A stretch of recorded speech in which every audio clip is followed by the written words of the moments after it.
અને સુરુચિએ ના પાડી તો રાજાએ પોતાના દીકરાને પોતાના ખોળામાં ન બેસાડ્યો, કારણ કે આ રાજાઓ આ સુરુચિ નામની ઇન્દ્રિયોને વશ રહે છે. અને આ સંસારમાં જે જીવ ઇન્દ્રિયોને વશ થયો એ માણસ ગુલામ થતો જાય છે.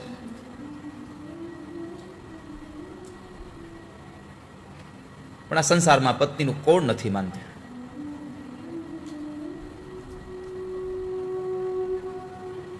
દશરથ જેવા દશરથે કઈ કઈનું કયું માન્યું, રામને વનવાસ આપ્યો.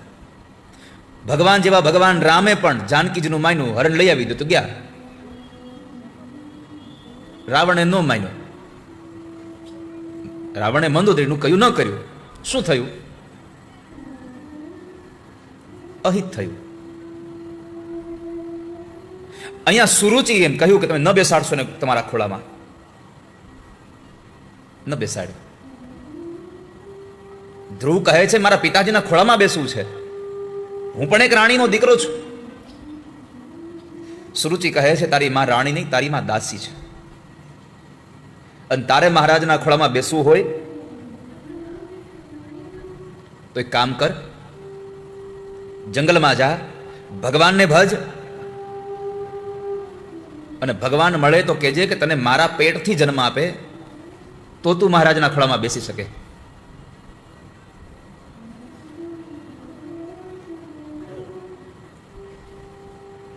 ધ્રુવજી મહારાજને એટલા બધા શબ્દો વાગી આવ્યા, આંખમાંથી દડ દડ અશ્રુની ધારા વહી ગઈ. રડતા રડતા પોતાની માં સુનીતિ પાસે જાય છે. માએ આશ્વાસન આપીને પૂછ્યું કે દીકરા શું થયું? બનેલી બધી જ ઘટનાઓ ધ્રુવજી મહારાજે પોતાની માં સુનીતિને કીધી. સુનીતિ એટલું જ કીધું કે બેટા આમાં ખોટું ક્યાં કીધું છે? આમે આપણા સાચા પિતા તો ભગવાન જ છે.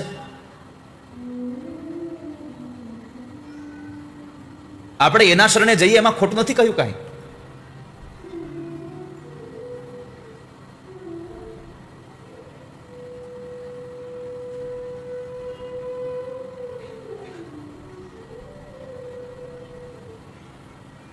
ભગવાનને ભજવા એ ખોટું નથી દીકરા. જો એક વાત યાદ રાખજો વાલા વૈષ્ણવો, અહીંયા સુનીતિ હતી એટલે આ ઘટના બની, બાકી આની જગ્યાએ બીજી કોઈ હોત તો એ ઝઘડો કરવા ગઈ હોત. તમારું બાળક કેટલું સારું બને, તમારું બાળક જેટલું સારું બને એના માટે સૌથી વધારે જવાબદાર કોઈ વ્યક્તિત્વ હોય તો એ માં છે. માં જેવું ઈચ્છે એવું બાળક તૈયાર થાય.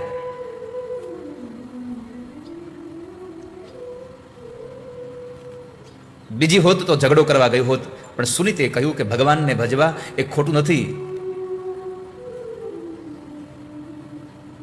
પ્રભુને ભજવા જોઈએ. માની અંદર જો સંસ્કાર હોય તો દીકરામાં સંસ્કાર આવે, બહુ જ સીધી વાત છે. અને ગામડાની ભાષામાં કહું તો કૂવામાં હોય તો અવેડામાં આવે. કૂવો જ ખાલી હોય તો અવેડો ક્યાંથી ભરાશે?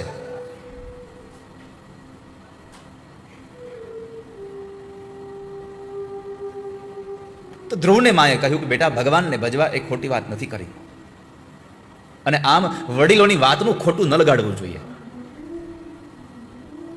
માં સુનીતિ પોતાના દીકરાના મનમાં લાગેલા જે શબ્દોના ઘા છે એને રૂજ આવી રહ્યા છે.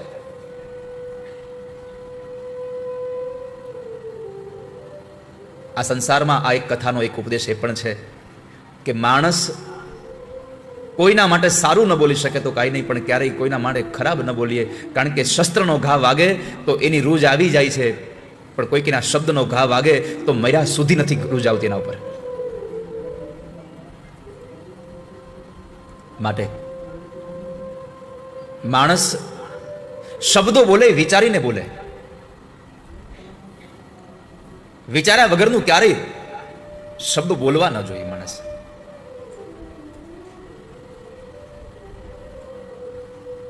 ધ્રુવજીને સાંત્વના આપે છે માં. એના મનમાંથી જે શબ્દના ઘા હતા, શબ્દોના જે છિદ્રો પડી ગયા છે હૃદયમાં, એ બુરાતા નથી.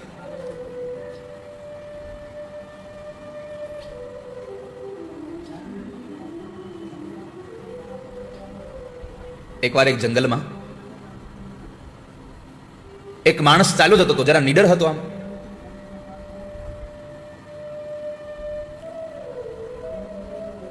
અને એમાં એક સિંહ પોતાના બળથી જ કહેવાતો એ જંગલનો રાજા, બીજા બધાને રાજા થવા માટે ચૂંટણી લડવી પડે, આને કાંઈ લડવું ન પડે, અને આખું દુનિયા એને રાજા જ કહે, કારણ કે પોતાના બળ ઉપર તૈયાર થયો છે. તો એ સિંહ પણ એના પગમાં જરા એક કાંટો વાગી ગયેલો, અંદર કાંટો ઊંધો ખૂંચી ગયેલો.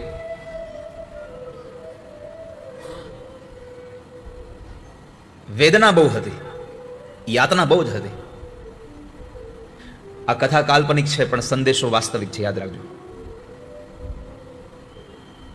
પગમાં કાંટો વાગેલો અને આ માણસ બરાબર ગયો એટલે આમને થયું કે લાવને આનો દર્દને દૂર કરું. કાંટો કાઢવાના પ્રયત્નો કરે છે પણ એ કાંટો નીકળતો નથી. સિંહને ઘરે લઈ આવે છે. ઘરે લઈ આવીને એ સિંહની એ પગમાંથી કાંટો કાઢવાની ક્રિયા કરાવી. અંદર ઘાવ મોટો થઈ ગયો હતો એટલે એના ઉપર એમને મલમ પટ્ટી કર્યા એને રાખે છે. સિંહને એમ થયું કારણ મારા ઉપર ઉપકાર કર્યો એટલે મારે એનું અહિત ન કરવું જોઈએ, એટલે પોતે ત્યાં રહે છે. આમ કરતાં કરતાં થોડા દિવસો વ્યતીત થઈ ગયા. આંગણામાં સિંહ હોય, એમાં જેના ઘરે એ સિંહ હતો એના ઘરે બરાબર એક દિવસ એનો મિત્ર એને મળવા આવે છે. દરવાજો ખોલ્યો ને સિંહ જો પાછો દરવાજો બંધ કરી દો, દરવાજો પાછો ખેંચી લીધો. પેલો માણસ ઓસરીની કોરે બેઠેલો એટલે એને જોયું એટલે કહ્યું કે એ ભાઈ આવી જાવ આવી જાવ. દરવાજાની બહાર ઉભો માણસ કહે છે, અરે તમારા ઘરમાં અવાય, આ તમારા ફળિયામાં તમારા આંગણામાં સિંહ છે, મારી નાખે. ત્યારે મકાન માલિક જે સિંહની સેવા કરવા માટે એના દુઃખને દૂર કરવા માટે લઈ આવેલો એ માણસ ઓસરીના કોરે બેઠો, તમે વૈયાવો એની ચિંતા કરો માં, તમે ગભરાતા નહીં, એ તો આપણા કૂતરા જેવો છે. સિંહને કૂતરા જેવો કહ્યો, શબ્દો લાગી ગયા.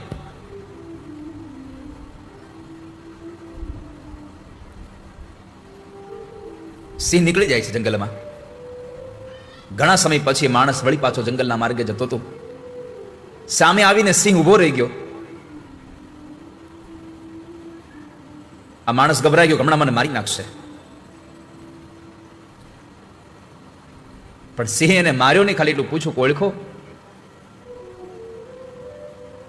પેલો માણસ તો ગભરાઈ ગયેલો હતો, પણ સિંહ એટલું બોલ્યો છે કે તમને નથી મારતો એનું કારણ છે કે તમે મારા પગમાંથી કાંટો દૂર કરી અને મારું દર્દ તમે દૂર કર્યું હતું, મારું દુઃખ તમે દૂર કર્યું હતું, એટલે હું એ ઉપકારને તમને મારીશ નહીં. પણ હું હજી આ જીવું છું, મર્યા જેવું જીવન જીવું છું. કેમ કે પગમાંથી કાંટો કાઢી નાખ્યો, એનો દુખાવો મટી ગયો, પણ તમે કૂતરા જેવો કીધો છે એ હજી માથામાં લાગે છે. આ સંસારમાં માણસ શબ્દોની કિંમત કરે, શબ્દ શબ્દ મેં ફેર હૈ, શબ્દ કો નહીં હાથ નહીં પાંવ, એક શબ્દ ઘાવ કરે એક બને ઔષધ. તમારા શબ્દો ઔષધ પણ બની જાય અને તમારો શબ્દ કોઈના માટે ઘા પણ બની જાય. માણસ વિચારીને બોલે, માણસ ગાળીને બોલે. એટલે તો આપણા ગામડાઓમાં પેલા પાણિયારાઓની અંદર લખ્યું હતું, વાણી અને પાણી ગાળીને રાખો.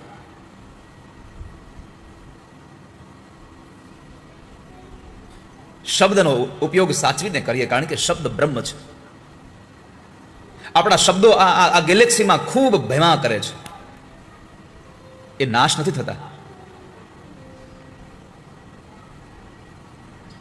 ધ્રુવજીના મનમાં એ લાગેલા એ શબ્દના કાંટાઓ એની માં સુનીતિ એને દૂર કરે. કહ્યું કે બેટા ભગવાનને ભજવા જોઈએ, એમાં ખોટું નથી કહ્યું. માં ભગવાન મળે આપણને? સુનીતિ કહે છે શું કામ ન મળે? તો 5 વર્ષનો છોકરો પ્રશ્ન કરે કે માં ભગવાન ક્યાં મળે, ભગવાન ક્યાં હોય? આ સંસારમાં ભગવાન ક્યાં નથી. તમે જ્યાં નજર કરો ત્યાં પરમાત્મા છે, જ્યાં જોવા જાવ ત્યાં પરમાત્મા છે. બેટા સંસારમાં બધે જ ભગવાન છે, પણ આપણને દેખાતો નથી. આપણને અલગ અલગ વસ્તુઓ દેખાય છે, પરમાત્મા નથી દેખાતા. બાકી તો બધે જ ભગવાન છે. સ્વયં ભગવાન નારાયણ કહે છે યત્સ્યાત સર્વત્ર સર્વદા, હું બધામાં છું, સર્વત્ર હું બધે છું. અને એવું નહીં કે આજ છું ને કાલે નહીં, સર્વદા.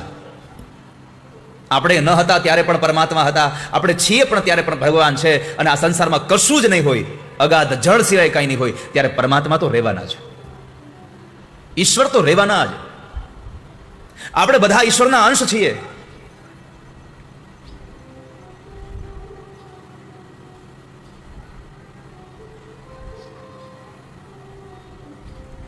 માં જગદંબાના ઉપાસક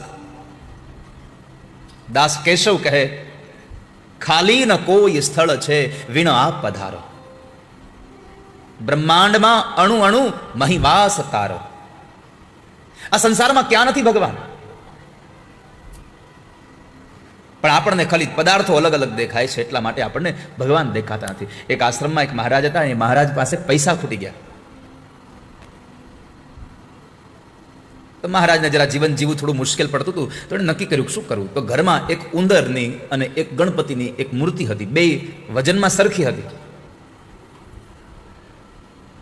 બે સોનાની હતી. એટલે નક્કી કર્યું કે હાલો આને વેચી આવ્યા, એટલે આના જે પૈસા આવે એમાંથી આપણું વળી પાછું આશ્રમમાં અન્નક્ષેત્ર ચાલે. એટલે મહારાજ બરાબર એ ગણપતિ અને ઉંદરની મૂર્તિ વેચવા ગયા. ત્યાં જઈ અને ઝવેરીને કીધું કે ભાઈ મારે આ વેચવી છે, કેટલા પૈસા આવશે? ઝવેરીએ કીધું કે બેયના ખરખા જ આવશે, ઉંદરના આટલા, ગણપતિની મૂર્તિના આટલા. મહારાજ તો આમ જરા આમ પકડાઈ ગયા, હો તમને કઈ ખબર પડે છે કે નહીં?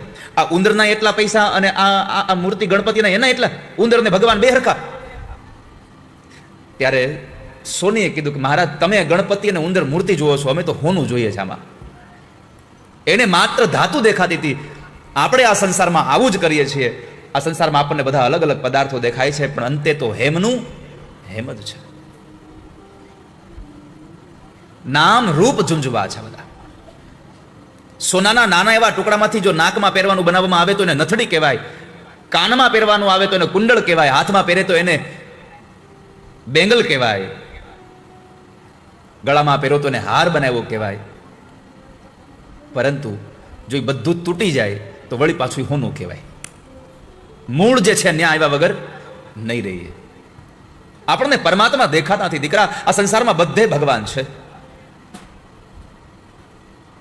જે પણ સ્વરૂપ આપ જોઈ રહ્યા છો બધે ભગવાન છે. ભગવાને ગીતાજીમાં કહ્યું, મમય વાંશો જીવ લોકે જીવ ભૂત સનાતન. પરમાત્મા બધે જ છે. તો ભગવાને બધે જ છે આવો શબ્દ જ્યારે માં સુનીતિએ કીધો તો વળી પાછું ધ્રુવે પૂછ્યું કે માં બધે ભગવાન છે તો દેખાતા કેમ નથી? જો પરમાત્મા હોય તો દેખાવા જોઈએ, દેખાતા કેમ નથી? તો માએ કહ્યું બેટા ભગવાન તો બધે છે, પણ એને જોવા માટે આપણી દ્રષ્ટિ હોવી જોઈએ. જ્યાં પ્રેમ છે ત્યાં તમને પરમાત્મા દેખાશે. જ્યાં તમારી શ્રદ્ધા છે, જ્યાં તમારો ભરોસો ટકેલો છે, ત્યાં તમને પરમાત્મા દેખાય. બાકી ભગવાન તો સર્વત્ર છે.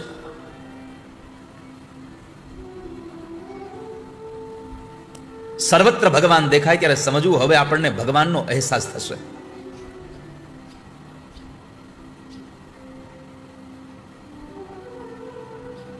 ગોરા કુંભારને બધા સંતોની કસોટી કરવા માટે એકવાર જવાબદારી સોંપવામાં આવી અને બધા સંતો બેઠા છે. હવે કુંભાર આ બધા સંતોની એક કસોટી કરે કે આમાં કયું માટલું પાકું ને કયું કાચું. આ તો કુંભાર હતા એટલે એને પોતાની પદ્ધતિથી તપાસ્યું. બધા લોકો આમ બધા સંતો મહાપુરુષો બધા ભક્તો ભગવાનના બેસી ગયા હતા અને ગોરા કુંભાર એની બાજુમાં જઈને માથામાં ટકોરો મારે, માથામાં ટકોરો મારે.